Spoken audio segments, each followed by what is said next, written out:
ಜಿಹಾದ್ ಪ್ರಕರಣ ಇದೊಂದು ವೈರಸ್ ರೀತಿ ಹರಡ್ತಾ ಇದೆ.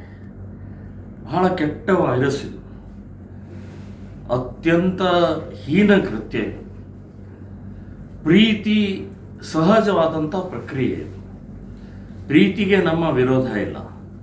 ಆದರೆ ಇದು ಪ್ರೀತಿ ಅಲ್ಲ. ಇದು ಮತಾಂತರಗೋಸ್ಕರ, ಹಿಂದೂ ಹುಡುಗಿಯರನ್ನು ಹಾಳು ಮಾಡೋಗೋಸ್ಕರ ವ್ಯವಸ್ಥಿತವಾದಂಥ ಒಂದು ಷಡ್ಯಂತ್ರ ಇದು. ಸೊ ಇದು 2008ರಿಂದ ನಾವೇ ಪ್ರಾರಂಭ ಮಾಡಿದ್ದು, ಇವತ್ತು ವ್ಯಾಪಕವಾಗಿ ಹರಡಿದೆ. ಒಂದು ಅಂಕಿ ಅಂಶದ ಪ್ರಕಾರ ಸುಪ್ರೀಂ ಕೋರ್ಟಿನ ಲಾಯರ್ ಅಶ್ವಿನ್ ಉಪಾಧ್ಯಾಯ ಅವರು ಪ್ರತಿನಿತ್ಯ 5,000 ಹಿಂದೂ ಹುಡುಗಿಯರು ಬುರ್ಕಾ ಹಾಕೊಳ್ತಾ ಇದ್ದಾರೆ, 5,000 ಹುಡುಗಿಯರು ಗೋಮಾಂಸ ತಿಂತಾ ಇದ್ದಾರೆ ಅಂತಂದರೆ ಎಂಥ ಆಘಾತಕಾರಿ ಅಂಕಿ ಇದು ಅಂತ ಅನ್ನುವಂಥದ್ದು. ಸೊ ಈಗ ಹಾವೇರಿಯಲ್ಲಿ ನಡೆದದ್ದು ಕೂಡ ನಿಶ್ಚಿತಾರ್ಥ. ಮನೆ ಸಂಭ್ರಮ ಇದೆ, ಆನಂದವಾಗಿದೆ. ನಿಶ್ಚಿತಾರ್ಥದಲ್ಲಿ ಅವಳಿಗೆ ಯಾವ ರೀತಿಯ ಒತ್ತಾಯನೋ ಅಥವಾ ಆಶೆನೋ ಅಥವಾ ಬೆದರಿಕೆನೋ ಏನು ನಡೆದಿದೆ ಅಂತನ್ನುವಂಥದ್ದು ತನಿಖೆ ಮೂಲಕ ಗೊತ್ತಾಗಬೇಕು. ಇನ್ನು ಬ್ಲ್ಯಾಕ್ ಮ್ಯಾಜಿಕ್ ಕೂಡ ಮಾಡ್ತಾರೆ ಅವರು.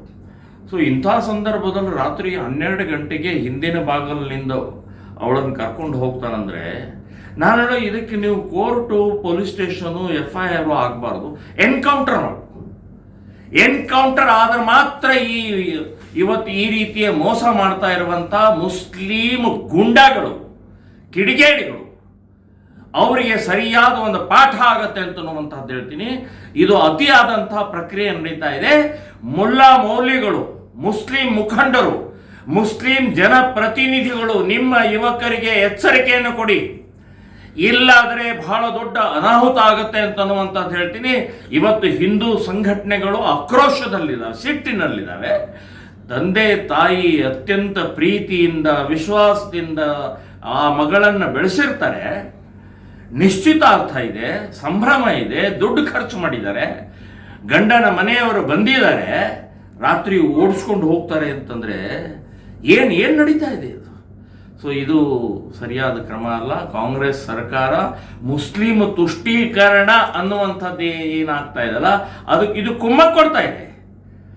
ಸೊ ನಾನು ಹಾವೇರಿ ತಾಲೂಕಿನ ಯಾವುದೋ ಒಂದು ಗ್ರಾಮದಲ್ಲಿ ನಡೆದಂಥ ಘಟನೆ, ಇದನ್ನು ಅಕ್ಷಮ್ಯ ಅಪರಾಧ.